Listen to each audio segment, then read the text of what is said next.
नमस्कार, आदाब, सत श्री अकाल। एक बार फिर प्रसिद्ध पत्रकार अशोक वानखेड़े के साथ हम हाजिर हैं। नमस्कार, स्वागत है आपका अशोक जी। नमस्कार।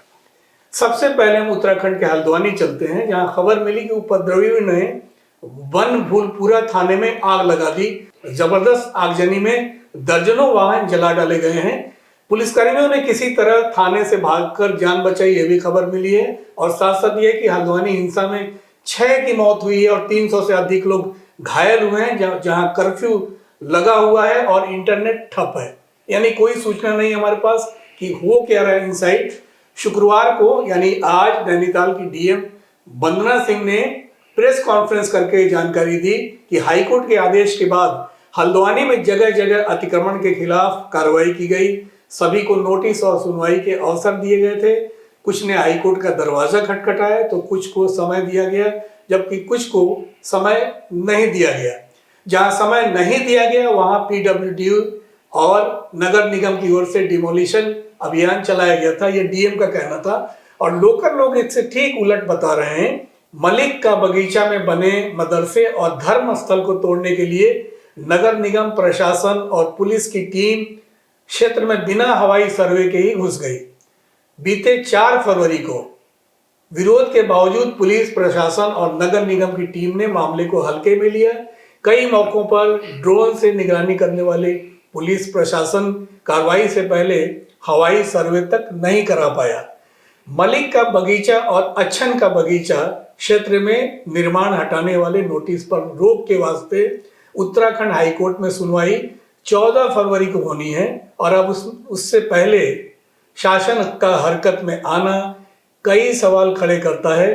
क्या कहेंगे इसे? क्या शासन द्वारा सुनियोजित है? लोकसभा की केवल 5 सीटें हैं वहां पर उत्तराखंड में, लेकिन वोटों का पोलराइजेशन। क्या सीएम पुष्कर सिंह धामी जो कि अब बहुत ज्यादा चर्चित हो चुके हैं, एक वहां पर जो बिल उन्होंने पास करवाया, और दूसरा कि क्या वो योगी आदित्यनाथ की लकीर छोटी करना चाहते हैं ये सब करा के? क्या कहेंगे? नहीं, देखिए, धामी जी रबर स्टैम्प मुख्यमंत्री हैं। वहां जो कुछ भी हो रहा है वो दिल्ली के इशारों पे हो रहा है। जो दिल्ली में सत्ताधीश है और जो पार्टी और सरकार चला रहे हैं उन्हीं के इशारों पे पोलराइजेशन हो रहा है। यदि डीएम ये कहती है कि जो हाईकोर्ट के दरवाजे पे ठकठका रहे थे उनको समय दिया गया, नहीं, लेकिन कोई केस यदि सबजुडिस है, यदि हाईकोर्ट के सामने 14 फरवरी का दिया तो 14 फरवरी का इंतजार करने में मुझे नहीं लगता कि कोर्ट की अवमानना होती। और यदि क्योंकि वो किसी एक विशेष धर्म का था तो इसीलिए उसका तोड़ना बहुत जरूरी था। कई सिग्नल देने हैं। क्या वहां दंगे होंगे ये पता नहीं था। ये आज हम तीसरा या चौथा दिन है इस पे बात कर रहे हैं जी। 3-4 दिन पहले से आग लगी हुई है। टेलीफोन इंटरनेट बंद है, वहां जन अस्त-व्यस्त हो गया है, जनजीवन। ये तमाम चीजें कहीं ना पीसफुल इलाका, कई बार मैंने कहा पूरा उत्तराखंड ये दंगों का जगह ही नहीं है। बिल्कुल, उत्तराखंड, हिमाचल ये वो शांत प्रदेश है जहां आप दंगे हो ऐसा सोच नहीं सकते। लेकिन यदि दंगे करवाने पे कोई आमादा है तो फिर दंगे होते हैं। तो ये उत्तराखंड उसका बेहतरीन उदाहरण है। क्या उनको पता था? क्या पुलिस इतनी निकम्मी है या धामी सरकार इतनी निकम्मी है कि इतना इंटेलिजेंस इनपुट भी नहीं आया, ये करने जाएंगे तो कुछ हंगामा होगा और पुलिस को शरण लेनी पड़ेगी। ये एक पिक्चर बनाना चाहते हैं। देखिए, ये उत्तराखंड ही नहीं है, 5 सीटें नहीं है, ये पूरे 543 सीटों का खेल है। ये पूरे देश पे एक मैसेज देना चाहते हैं कि अतिक्रमण पे लगाए हुए मदरसे और अतिक्रमण में आने वाले धार्मिक स्थल, ये एक विशेष धर्म समुदाय कैसा इसका दुरुपयोग करता है और कैसा हावी होना चाहता है हिंदुत्व पे, ये मैसेज देने का प्रयास है। और ये लोग दंगा फसाद पे उतर आते हैं। दंगे होने से फायदा किसको होता है? देखिए, मोटिव जो है, दंगों का फायदा हमेशा भाजपा ने उठाया है।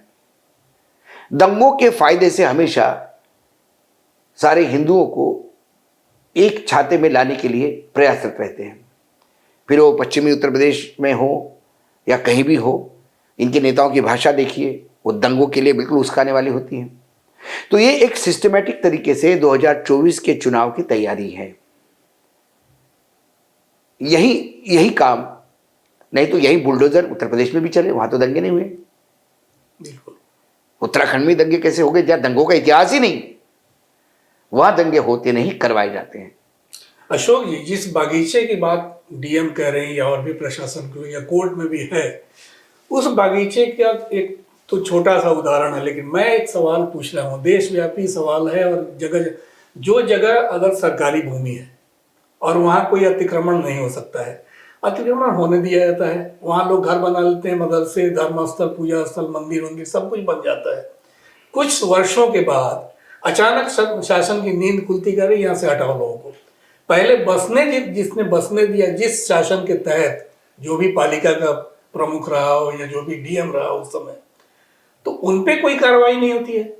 आपको नींद आती है बहुत 2 साल 4 ठीक चुनाव से पहले आती है। इस देश क्या में है ये सब? इस देश में यदि अतिक्रमण हटाना हो जी, तो उसका एक ही गोल्डन रूल है, जो अतिक्रमण करते हैं उन्हें छोड़ दीजिए।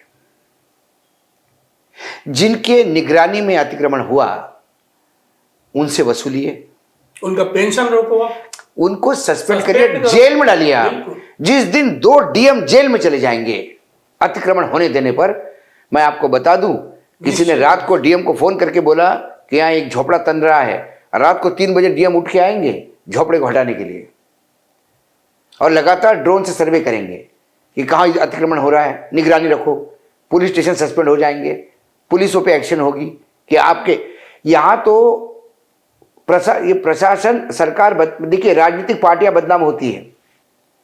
शोषण उन लोगों का होता है जो अतिक्रमण में जाते हैं। अतिक्रमण कौन करता है? या तो बहुत करोड़पति होता है या बहुत गरीब होता है जिसको पता ही नहीं होता कि ये सरकारी जमीन पे जाना गलत है, या जिसके सर पे कोई छत नहीं है, उसको ये अतिक्रमण करने के लिए प्रोत्साहित करते हैं, उनसे पैसा लेते हैं, उनको बसाते हैं। वो उनका वोट बैंक होता है, वो उनका वोट बैंक ही होता है। फिर नेता उसको वोट बैंक में टर्न करता है, बिल्कुल। लेकिन अधिकारी पैसा उनसे भी वसूलता है। पार्टियों के झंडे लग जाते हैं घरों पर। देखिए हमारे यहाँ ब्यूरोक्रेसी कितनी निम्न स्तर पर उतर आती है। पहले जब अतिक्रमण होने लगता है तो उनसे पैसे वसूलते हैं जी, पैसे लेकर उनको प्रोटेक्शन देते हैं। जब अतिक्रमण तोड़ने की बात आती है तो फिर अतिक्रमण जल्दी न तोड़े इसके लिए पैसे लेते हैं। और जब बहुत ज्यादा कोर्ट आक्रामक हो जाता है तब कोर्ट के नाम से बिल फाड़ देते कि भाई देखो कोर्ट ने कहा, कोर्ट के आगे कोई नहीं बोल सकता, ये तो तोड़ना पड़ेगा। लेकिन सर जी हमने तो जब बनाए थे तब पैसे दिए, आप हमारे दादा बाप दादाओं ने पैसे दिए आपको, हर साल हम पैसे देते आ रहे हैं आपको। अभी पिछली बार ऑर्डर आया तो आपको पैसे दिए, आपने कहा तोड़ने नहीं दूंगा, अब क्या करेंगे? बोले नहीं अब बड़े कोर्ट का ऑर्डर है, तोड़ना पड़ेगा। भला किसका होता है इसमें? उन नेताओं का जो इसको वोट बैंक में कन्वर्ट करते हैं, उन ब्यूरोक्रेट का जिनके घर में पैसे जाते हैं। मरता कौन है? वो अतिक्रमण करने वाला गरीब। बड़े लोगों के अतिक्रमण नहीं कूदते, ठीक बात, वो रेगुलराइज हो जाते हैं, कॉलोनी की कॉलोनी रेगुलराइज हो जाती है। लुटियन की तरफ कोई देखता नहीं, कोई देखता नहीं, क्या कुछ वहां दड़बे बने हुए हैं, कुछ नहीं देखता कोई। ये शोकांतिका है इस देश की। प्रधानमंत्री तो कहते हैं कि गरीब मेरी जाति है, लेकिन अपने जाति के लिए कुछ करते हुए वो दिखाई नहीं देते। प्रॉब्लम ये है। ठीक बात है, बिल्कुल। और एक और चीज है, आप ध्यान दीजिएगा, अभी तो हल्द्वानी में ही शुरू हुआ है। उत्तराखंड का जो अपर हिस्सा है वहां तो शायद वो डेमोग्राफी नहीं है जो 18% अगर मुसलमान हैं, तो उन मुसलमानों की तराई या मध्य वाला जो इलाका है उत्तराखंड का, तो हल्द्वानी भी उसमें आता है। इस तरह के मुझे लगता है कि बहुत सारे ऐसे इलाके आएंगे जहां पर धीरे धीरे इसकी पुनरावृत्ति होगी। हल्द्वानी जैसे कई कांड चुनाव आते आते वहां पर उग आएंगे, हिंसा होगी और वोट को पोलराइज करने की कोशिश होगी। क्या कहेंगे आप इस पर? नहीं तो ये तो पोलराइज कर, ये सिर्फ उत्तराखंड की 5 सीटें नहीं है, चैप्टर ये क्लोज नहीं होने जा रहा है, सवाल ही नहीं उठता, होने नहीं देंगे ये अब इसको देशव्यापी करेंगे, देशव्यापी करेंगे। और सबसे हैरान करने वाली बात अब आने वाली होगी जिसमें पाकिस्तान लिंक हो जाएगा, अरे आईएसआई लिंक हो जाएगा, चुनाव तक इसमें क्या क्या नहीं होगा। ये मामला सिर्फ मदरसे तक नहीं है, ये मामला 2024 के चुनाव जीतने की एक रणनीति का हिस्सा है। बिल्कुल। आपका बहुत आभार अशोक वानखेड़े जी। TV6 न्यूज नेटवर्क का कार्यक्रम कैसा लगा अपनी राय जरूर देंगे। आप हमारे कार्यक्रम को लाइक और सब्सक्राइब किया करें, छोटा सा आग्रह है। गूगल पर हमारा वेब पेज भी देख सकते हैं। बहुत बहुत आभार, नमस्कार।